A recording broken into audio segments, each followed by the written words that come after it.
Want to know how to add your portfolio to your profile in Guru.com?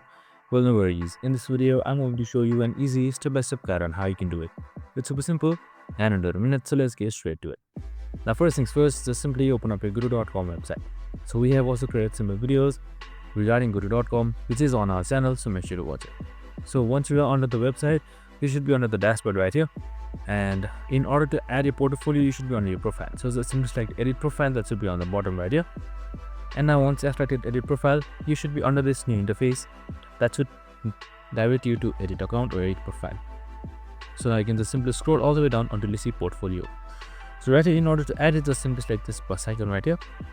And now once you have selected that, here you should be seeing various options. So you can just simply add a portfolio title and the details, anything, and then select continue. So I'm just going to add anything right here. Select continue, and now just simply type in your visibility. So make me upload an image and then select continue and add skills as well. Now once that is done, you can just simply select publish in order to publish the portfolio, and you should be seeing the overview right here. And that's it. I hope this video helped. If it did, make sure to like, subscribe, and tune in with us for more of these videos. Have a good day and see you in the next one.